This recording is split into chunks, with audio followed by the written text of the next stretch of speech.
Oi, estamos de volta. Vamos avançar um pouquinho mais nessa sua jornada com o Design Thinking?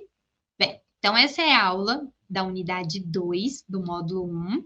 Então, na unidade 1, a gente entendeu a origem, o que é, como surgiu, por que que realmente é relevante e eu preciso usar o Design Thinking nas minhas propostas de soluções de problemas.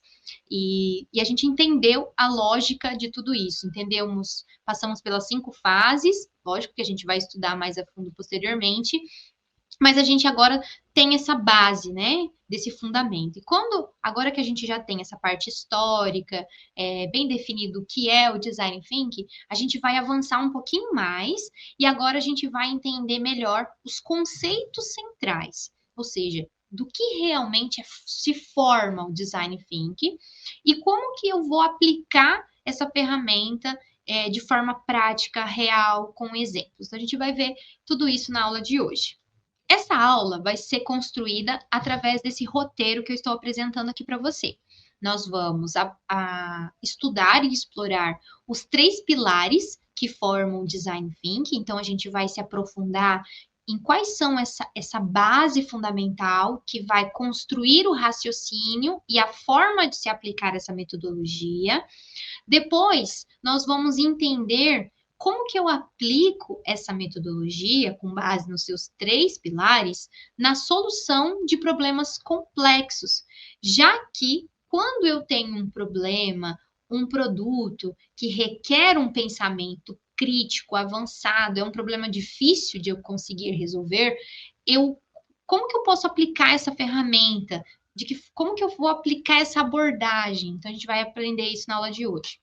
E aí nós finalizamos com alguns exemplos da aplicação do Design Thinking para resolver esses problemas em diferentes áreas que nós temos aí, seja na educação, na saúde, no setor público.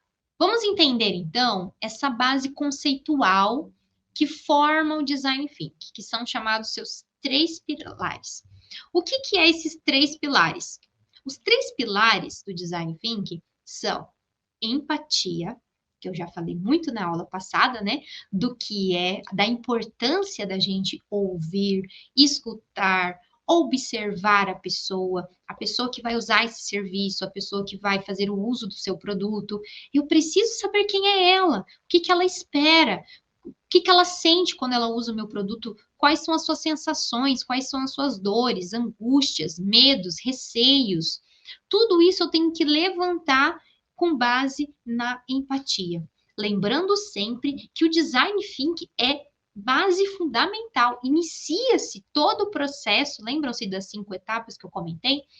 A gente inicia pela empatia.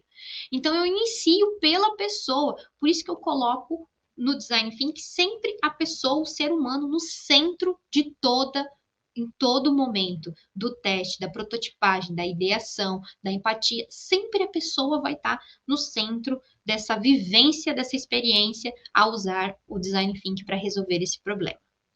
Depois, eu vou vir com a parte da colaboração. O que que significa isso? Quando eu tenho um problema complexo, é muito importante que eu busque mais ideias, mais propostas, mais formas de pensar diferentes em cima daquela situação. Então, cada pessoa carrega consigo sua criatividade, cada pessoa carrega consigo suas experiências. Então, quando eu chamo mais gente, chamo a minha equipe para me ajudar, com todo mundo com as suas ideias, seja elas não tão boas, mas outras excelentes, me ajuda a construir esse raciocínio de ideias para eu conseguir verificar se tudo isso que a gente está idealizando, estamos imaginando, encaixa para a empatia daquela pessoa que usa esse produto, usa esse serviço. E a gente consegue juntar essas pessoas diferentes, com saberes diferentes, com perspectivas diferentes, e a gente consegue, então, colaborar juntos. co-criar juntos. E aí essas ideias vão ganhando mais corpo, mais robustez, mais pessoas ajudam a idear, mais pessoas ajudam a pensar, e a gente vai construindo, imaginando e fazendo a ideação dessas ideias da melhor forma possível. Por isso que dentro do Design Thinking, a gente está sempre usando pessoas. Primeiro, para pensar no meu produto. Quem é que usa aquele serviço, aquele produto? Aí eu olho para ela com empatia. Depois eu vou usar das pessoas que que compõem a minha equipe, né, que vai me ajudar, né, essa empresa que precisa resolver esse problema, a indústria que precisa lançar esse produto. A gente vai usar dessa equipe que tem bagagens, experiências diferentes para todo mundo ajudar a trazer ideias. De que forma que a gente pode agradar, de que forma que a gente pode sanar as dores, as expectativas desse público-alvo. Com essa colaboração, a gente tem um outro terceiro pilar extremamente importante, que é a experimentação. Isso é o grande diferencial do design thinking. Na realidade, são os três, né? Porque são seus três pilares: a empatia, a colaboração e a experimentação. Por isso que eu tenho aquelas duas fases de prototipagem e testagem. Eu vou prototipar, ou seja, eu vou construir protótipos da minha experiência, do meu produto, e aí, quando eu faço o produto, eu vou, né, prototipando ele, eu vou colocar ele para teste. Aí eu vou verificar se aquele produto realmente está aceito. Opa, não ficou legal. O pessoal meio que deu uma rejeitada. Volto, vou entender de novo, vou idealizar de novo, vou prototipar novamente, vou testar de novo. Por isso que essa experimentação do testa, prototipagem, erra, volta, testa de novo, constrói de novo, ela vai fazendo com que a gente vai melhorando o serviço, vai trazendo novas ideias, vai melhorando a proposta. E isso acontece de uma forma muito mais rápida e eficiente do que se eu não usasse a metodologia do Design Thinking. Porque quando eu deixo de usar a metodologia, eu deixo de realmente colocar as pessoas no centro dessa ideia. Eu deixo de realmente olhar para o meu cliente. Eu deixo de olhar para a pessoa que vai usar aquele serviço. E eu penso só naquilo que é bom para mim. Mas às vezes o que é bom para mim não é bom para o meu cliente. Não é isso que ele está esperando desse serviço que na sua cabeça é o ideal. Por isso que a empatia é tão importante. E, consequentemente, a colaboração vem junto. Porque quando eu chamo a galera para me ajudar, às vezes aquilo que eu estou imaginando, o outro consegue falar de uma forma diferente, trazer uma ideia diferente, contribuir em algo a mais, e a gente vai construindo, a gente vai pensando ideias diferentes. Opa, chegamos em algo bem bacana aqui. Eu acho que é isso que a pessoa está esperando. Vamos testar. Vamos lá, vamos construir um protótipo dessa ideia, desse serviço, da forma como ele vai ser executado, e vamos testar com essas pessoas. Vamos chamar um grupo de pessoas para testar esse produto, para experimentar, para verificar se realmente ele é gostoso, se é isso que as pessoas esperam, se realmente dá para comer ele, né? No caso, por exemplo, de embalagens comestíveis. Será que realmente essa embalagem é comestível? E porque ela é comestível, ela é gostosa? Então, essa é a ideia, certo? Então, tem que chamar as pessoas para experimentar antes de lançar no mercado, para não ser um fracasso, um fiasco, né, na hora de lançar. E isso é num serviço público diferente. Eu quero propor uma nova forma de usar o serviço do Detran. Então, vamos criar um aplicativo? Lógico, vamos criar, mas, poxa, quem vai usar o serviço do Detran? O que ela espera do aplicativo? Qualquer pessoa de qualquer idade vai conseguir usar esse aplicativo? Ele está sendo bem intuitivo? Eu consigo realmente encontrar as funcionalidades da melhor forma? É isso que a pessoa quer? O que ela espera quando ela entra no aplicativo? Por exemplo. E quando ela está lá no ambiente do Detran, o que ela espera lá dentro? O que ela espera que seja? Que ela tenha uma boa recepção, que ela seja recebida da melhor forma possível, que ela não tenha que esperar o atendimento. Então, como que a gente propõe esse serviço? Sempre fundamentado no desenvolvimento do design thinking, olhando com empatia para a pessoa, colaborando com as pessoas que fazem uso desse serviço, então, com os desenvolvedores do software, com as pessoas, com os atendentes, por exemplo, no caso, né, do Detran, as pessoas que estão atrás do balcão, que vão atender as pessoas, elas se entendem, elas estão diretamente com o consumidor, certo? Com os meus consumidores.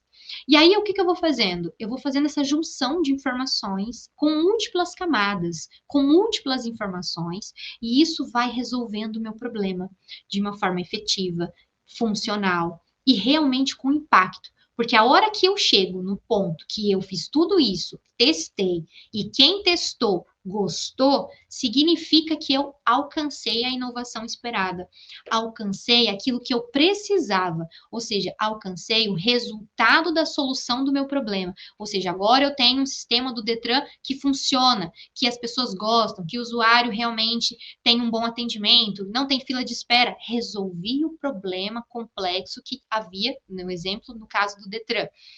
Ou eu consegui realmente desenvolver um produto alimentício com uma embalagem comestível que realmente é comestível, que é gostosa, que as pessoas realmente querem comprar porque reduz impacto ambiental, porque eu reduzi o número, né, do uso, né, de embalagens degradáveis, né, que não são degradáveis, como o plástico. Então, alcancei os objetivos.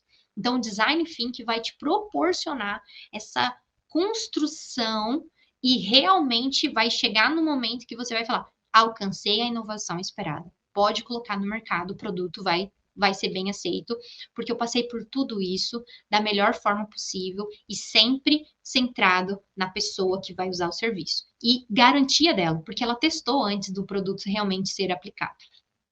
Agora que a gente entende quais são os 3 pilares que formam, então, o Design Thinking, que é empatia, pessoa, a pessoa que vai usar o serviço. Eu tenho que saber quem é ela. Eu tenho que saber suas dores. Eu tenho que saber do que ela gosta, do que ela espera, o que ela tem medo, seus receios. Eu tenho que saber quem é ela.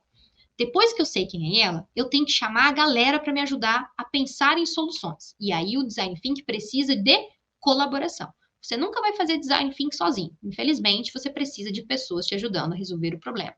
Então, você precisa de gente trazendo mais informação, gente trazendo experiências diferentes, gente trazendo ideias surreais, mas que ao mesmo tempo pode te ajudar a startar uma ideia brilhante. Então, a gente tem que chamar gente para colaborar. Precisamos de colaboração. Depois, eu preciso passar pela parte de experimentação. Preciso testar tudo isso. Eu preciso construir um protótipo.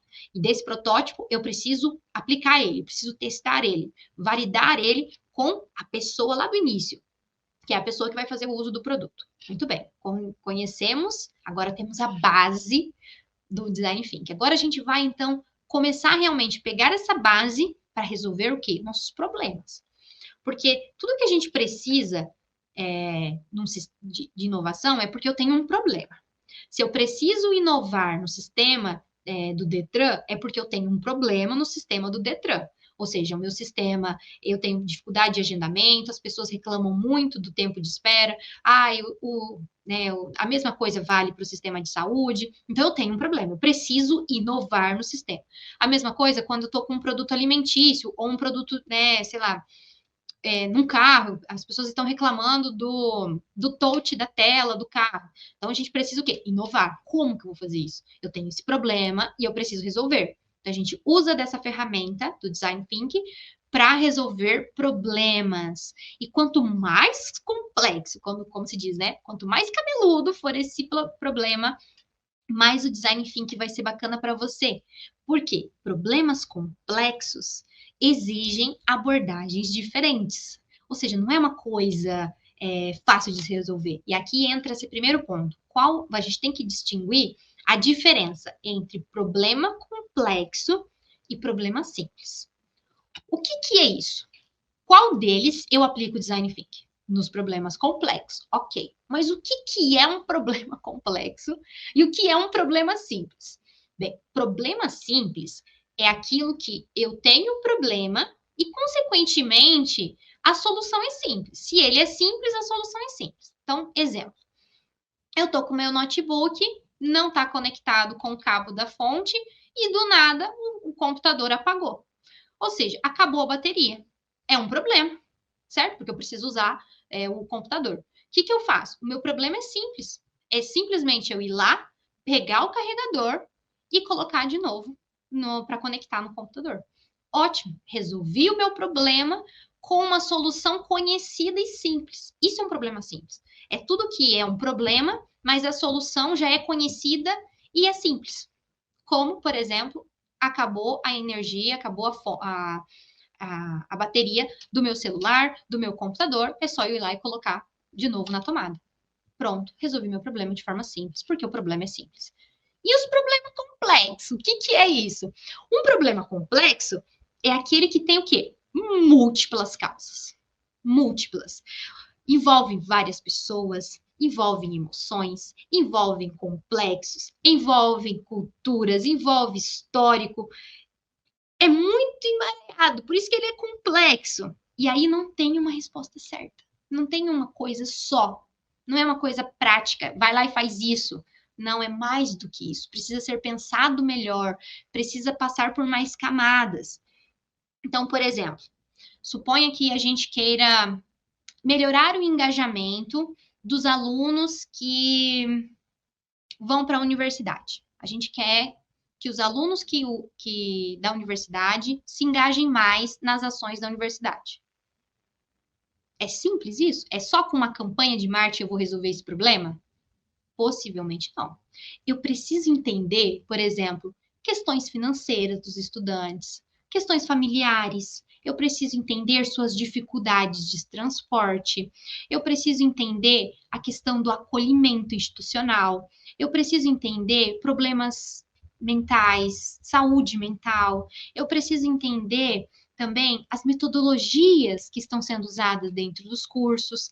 Eu preciso entender o que essa falta de o que causa essa falta de pertencimento. Então, tá vendo que para resolver o problema do engajamento dos estudantes, não é só com uma campanha de marketing. Não é só isso, é mais do que isso. Eu preciso entender a essência da coisa. O que está causando esse problema? Quais desses inúmeros fatores realmente está pesando? Ou são mais de um? E aí eu vou entender se realmente, além da campanha de marketing, eu preciso atuar mais de forma direcionada, melhorar o meu acolhimento, melhorar as metodologias, melhorar o transporte dos estudantes até a universidade, propor formas de permanência da universidade, bolsas permanentes. Então, tá vendo que esse engajamento, ele é resultado de vários fatores? Então, eu preciso ir sanando esses fatores, sempre trazendo um bom serviço para que esse aluno se engaje melhor nas ações da universidade. E isso vai trazer essa sensação de pertencimento. E isso a gente vai conseguindo através do design thinking. Porque eu coloco realmente a pessoa, o estudante no centro dessa solução, né, desse meu problema, porque é ele que tem que engajar. Então, é ele que eu tenho que trazer essa vontade de se sentir pertencente à universidade e, consequentemente, se engajar nas ações da universidade. Então, tem que colocar ele no centro, entender todas essas necessidades que ele tem consigo, e aí propondo que ideias, vamos colocar o que a gente pode melhorar. Eles estão falando muito questão da dinâmica, do acolhimento, como que a gente melhora o acolhimento? Vamos trazer uma proposta diferente na recepção de calouros, vamos melhorar a formação dos nossos professores, vamos melhorar o transporte da universidade, vamos facilitar, vamos conversar com a prefeitura para melhorar alguns pontos, alguns bairros, vamos trazer mais ônibus, né, para a universidade. Então, tudo isso são feitos de uma construção em camadas. Então, é um problema complexo, soluções complexas. Consequentemente, o design thinking vem para te ajudar a resolver isso da melhor forma e com mais segurança e efetividade na ação. Porque se eu não usar o design thinking, a primeira ideia é: vamos divulgar, vamos fazer, colocar isso na rádio, vamos colocar isso no nosso Instagram. Mas às vezes é pouco. Às vezes isso não vai ser eficiente, não vai melhorar o problema. E aí a universidade gasta energia, gasta recurso e não vai ser efetivo na ação para melhorar esse engajamento, porque está muito mais além disso. Então, quando a gente aplica a ferramenta do Design Thinking, eu consigo realmente falar, né, para os gestores da universidade, ó, é mais do que isso. A gente precisa fazer isso, a gente precisa melhorar isso, a gente precisa enfatizar isso para os estudantes, precisamos bater nisso, precisamos trazer essas informações, precisamos trazer no e-mail, precisamos fazer isso. Então, a gente vai construir essa solução de melhorar o engajamento com base realmente nessa essência dos 3 pilares do Design Thinking, ok? Entendido? Muito bem, próximo aqui. Muitas variáveis, muitas causas e pessoas envolvidas. Então, isso é um problema complexo. Inúmeras variáveis, como eu falei para vocês, e aí eu vou ter que ir avançando cada vez mais nessas camadas, nesse processo de incerteza, porque quando eu tenho muitas variáveis, muitas coisas que causam essas situações. Várias pessoas envolvidas, um público, uma comunidade, um país, né, uma cidade, cidadãos e assim por diante. O que eu tenho? Eu tenho muitas incertezas do processo de inovação que eu estou propondo. Então, eu preciso que me carregar de várias ações que me causem mais confiança na hora de aplicar essa inovação.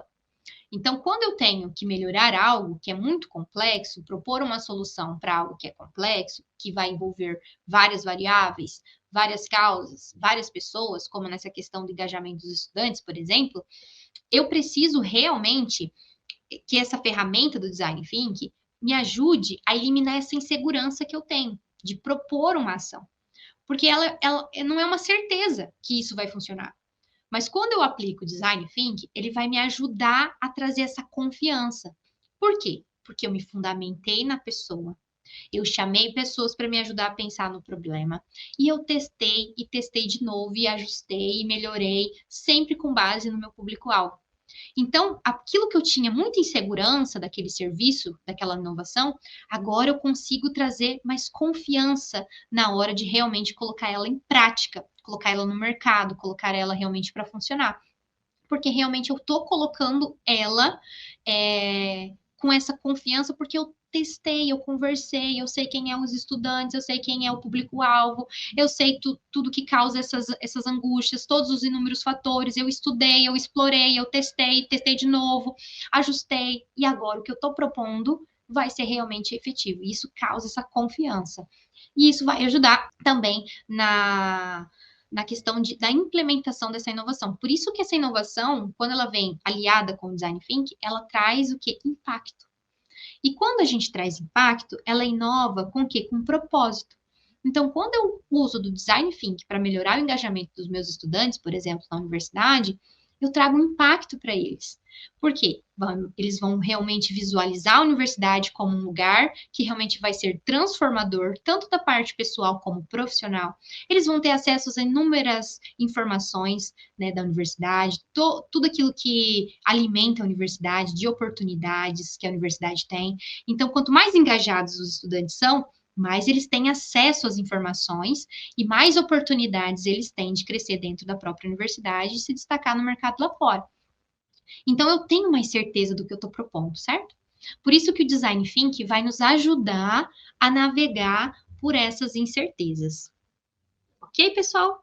E existe uma coisa, né, que o pessoal fala muito dessa parte do Design Thinker, é que se você tivesse 1 hora para resolver qualquer problema, o ideal é que você use 55 minutos só para realmente entender o problema. Ou seja, fazer toda aquela primeira parte de triagem. Quem é a pessoa? Qual é o problema? Que problema que é? O que está causando essa sensação? O que causa esse problema? Vai levantando todos os fatores. Então, o foco não é sempre na proposta, mas sim na construção. Vamos agora entender, então, de que forma que o Design Thinking pode ser aplicado em várias áreas, né? Então, se você olhar, por exemplo, na internet agora, você vai encontrar inúmeros exemplos, desde empresas pequenas, prefeituras pequenas, até multinacionais que realmente usam da estratégia, né, do design thinking para resolver seus problemas. E lembrando que esses problemas são complexos, exatamente porque envolvem muitos fatores, envolvem muitas pessoas, envolve muito recurso, e aí eu preciso dessa ferramenta. Se você realmente parar para pensar agora, toda a construção dessa jornada, a gente começou construindo ela com a origem, a gente entendeu como ela surgiu e por que que ela realmente é relevante hoje. Por que que algo que foi pensado, idealizado há mais ou menos 65 anos atrás, está presente ainda hoje de uma forma tão efetiva e tão certeira na hora de resolver problemas com inovação, com impacto, seja ambiental, social ou realmente de mercado. Exatamente porque é uma ferramenta que funciona. E se ela funciona, a gente quer o quê? Aplicar ela o máximo possível. Por isso que a gente viu ela migrando da área industrial, que era onde ela começou a migrar ali para as multinacionais, então as multinacionais começaram a vislumbrar o potencial da ferramenta, e aí a gente foi tendo o quê? Produtos melhores, produtos que nos representam, produtos fáceis de usar, e a mesma coisa para serviços, né? Serviços hospitalares, serviços, e a gente foi tendo, foi evoluindo. E essa construção dessa inovação está muito baseada na ideia, né, do design thinking, né? Dessa inovação, dessa construção dessa inovação. E com isso, o design thinking começou a migrar para diferentes áreas. Então, a gente vê hoje o design thinking, por exemplo, na área da educação. Então, como na área da educação? Hoje a gente já vê metodologias ativas. O que é uma metodologia ativa? É colocar o aluno no centro do aprendizagem, no centro dessa jornada.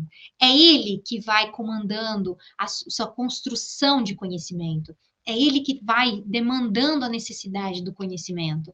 A gente vai centrando esse ensino sempre ao redor do estudante. Então, eu não construo uma disciplina pensando em mim, mas penso em você. E quando eu penso em você, seja de forma intuitiva ou não, eu estou aplicando a ferramenta do Design Thinking para construir uma melhor educação, para construir uma melhor forma de se aprender. E, consequentemente, quando eu faço isso, eu melhoro a visibilidade do curso, eu melhoro a visibilidade da universidade, porque é um serviço. E as pessoas vão passando essas informações. E hoje as redes sociais, elas espalham isso de uma forma muito rápida. Então, quando algo é bom, a gente vê isso, os próprios estudantes divulgando. Ah, tal curso é bom, tal professor é legal, tal professor ajuda nessa construção. Isso é muito positivo. Isso ajuda na construção da visibilidade positiva da imagem da instituição, do curso no qual você está pertencente. Outra coisa, o design thinking também está assim, infiltrado dentro da área da saúde. Nós temos ainda muitos problemas com a saúde? Claro que nós temos, né? O serviço público ainda demanda demais. E isso é o quê? Isso mostra que é um problema extremamente complexo, porque envolve inúmeros fatores, envolve inúmeras pessoas, então não tem jeito. Serviço público de saúde, né, no caso, ele é um problema extremamente complexo. Então não tem como. Se eu quiser melhorar qualquer coisa dentro do serviço de saúde, não tem como eu fazer isso sem usar a base do design thinking. Principalmente buscando melhorar essa jornada do paciente. Então, em geral, por exemplo, quando eu vou usar um serviço de uma UPA ou de um hospital, quando eu chego lá e demoro para ser atendido, em geral, né, não vamos aqui generalizar assim, mas em geral, o primeiro pensamento que as pessoas têm é de que falta médico. Falta médico. E na realidade, se a gente for realmente aplicar a essência do design thinking, será que é só contratar médico e eu vou resolver meu problema? Porque se o meu problema é falta de médico, significa que o meu problema é simples, porque daí eu vou lá e contrato mais médicos e resolvo o meu problema. E não é isso. Porque é isso que a gente percebe, se contrata médico, concursos e concursos, né, para médicos, para a área da saúde, e não está resolvendo o problema. Então, será que realmente é essa a solução? Não, talvez eu preciso realmente entender as pessoas, a equipe que está lá naquele serviço, ouvi-las, preciso ouvir os meus pacientes, entender essa jornada do paciente, até ele agendar a consulta, chegar lá, ser atendido no horário, a forma como ele é recebido, a forma como ele é conduzido entre os locais do sistema de saúde, a forma como o médico atende ele. Então, a gente vai começando a explorar, abrindo essas camadas para entender se esse problema, essa forma como as pessoas se reportam ao sistema de saúde, realmente é um problema só de falta de médico. E a gente vai verificar que não, está muito mais do que isso. Então, eu preciso melhorar o atendimento. Mas como? Como que eu vou melhorar esse atendimento? De que forma? Como que eu vou desenvolver, talvez desenvolvendo um aplicativo? Não sei, a gente tem que fazer o quê? Chuva de ideias. Vamos chover ideias, vamos projetar, né? Vamos prototipar essas ideias e vamos testando elas em pequenas escalas para verificar se melhora a percepção que as pessoas têm em relação ao sistema. Será que eu preciso também de uma melhor formação, de orientação das pessoas que estão no atendimento? Preciso agilizar o sistema sistema de agendamento, se eu preciso otimizar melhor, preciso de um sistema mais inteligente. São várias soluções que vão precisar de inovação para resolver finalmente esse problema do setor de saúde. Mas algumas empresas, né, alguns hospitais, algumas prefeituras já estão aplicando do Design Thinking para conseguir melhorar essa jornada do paciente. E tem se observado um resultado muito positivo da forma como as pessoas veem aquele atendimento, da forma como as pessoas se sentem confortáveis em estarem ali. Mesmo que ela espere um pouquinho mais, ela está confortável, ela sabe que realmente ela está tendo um bom atendimento, que realmente ela foi bem recebida, que está tudo ocorrendo dentro do esperado. Então, deixa a pessoa satisfeita e, consequentemente, ela vai reportar essa satisfação para o próximo, para a pessoa que perguntar para ela como que foi o atendimento e assim por diante, né? As empresas particulares, né, principalmente na questão dos planos de saúde, têm usado do Design Thinking para propor soluções melhores para os seus clientes, né? Hoje a gente já tem visto dentro do próprio WhatsApp, um WhatsApp mais robotizado, mais rápido, mais inteligente, mais intuitivo. Isso agiliza o atendimento, isso te agiliza a chegar no teu problema, mas de uma forma mais rápida dentro, por exemplo, do plano de saúde e assim por diante, né?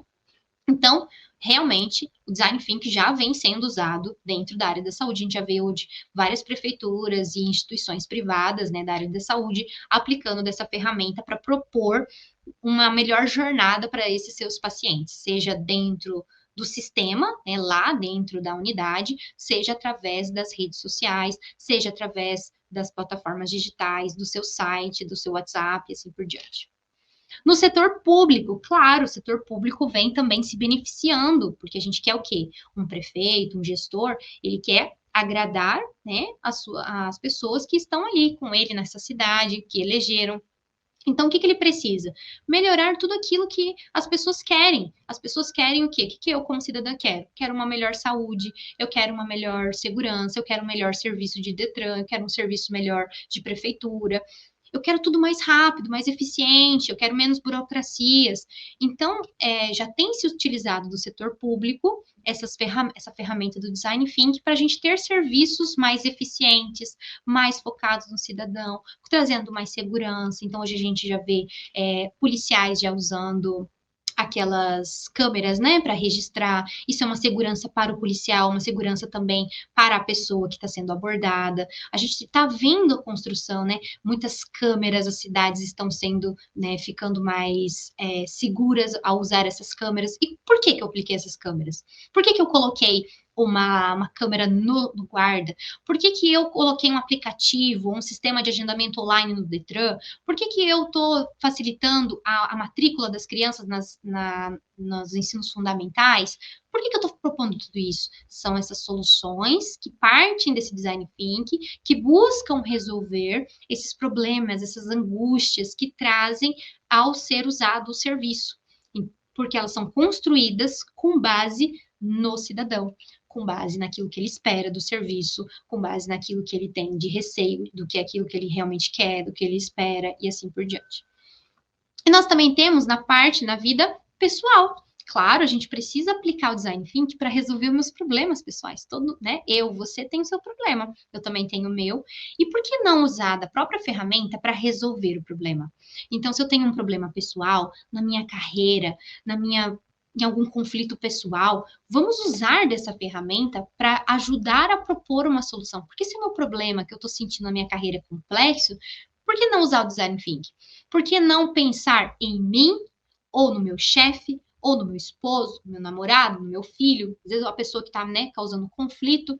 Vamos pensar nas angústias, no medo, nas sensações, o que causou, por que causou. Lembra, são muitos fatores, é um problema complexo.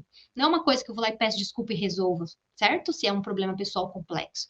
Então, eu preciso entender. Aí eu vou pedir o quê? Ajuda, ideias de pessoas, vamos me ajudar. Liga, né, pro vovô, pra vovó, pra mamãe, pra amigo, pra não sei quem. Pede ideias, como que eu resolvo, o que eu ajudo, como que eu faço, o que você já passou por isso, como que você fez. Isso vai me ajudando a verificar. E depois posso usar também da prototipagem para testar algo diferente. E se eu falar assim? E se eu fizer tal coisa? E assim, será que vai ser bem recebido? E se eu ajustar o meu currículo Lattes dessa forma? E se eu for lá e fizer uma desculpa nesse formato que a pessoa espera? e assim por diante. Eu consigo um resultado melhor para aquele meu problema pessoal, certo? Então, o design thinking está em tudo quanto é lugar. Tá para resolver qualquer problema, seja no âmbito profissional, seja no seu âmbito pessoal, seja no sistema público, seja no sistema privado, seja na empresa que você estiver, seja em qualquer situação. Use o design thinking, abuse dele porque ele é certeiro, ele não é mágico, certo? Não é uma receita mágica, mas ele vai te ajudar a ter mais confiança na proposta de solução e de inovação que você vai dar para aquele problema. Porque você vai estar o quê? Embasado naquele tripé, naqueles 3 pilares, que é a empatia, a cooperação e também a testagem. Bem, pessoal, na aula de hoje nós vimos então um pouquinho, né, de como a gente pode se conceitualizar do design thinking, usando ele nessa construção de solução de problemas sempre complexos, porque ele nos ajuda a ir desmembrando, né, essas camadas e nos ajuda a construir essa solução realmente de uma forma muito mais efetiva. Estou compartilhando aqui com vocês, com você, né, 2 referências que você pode usar de base para complementar essa aula. Todas as 2 estão disponíveis na biblioteca digital da UFMS. E caso você queira explorar um pouquinho mais de literatura, no plano de ensino da disciplina você encontra outras recomendações. Te espero na próxima aula, porque a gente finalizou por aqui o módulo 1 e nos encontramos então no módulo 2, onde a gente vai realmente avançar em cada uma das fases da construção, da aplicação do design thinking para resolver os nossos problemas. Até lá. Beijos.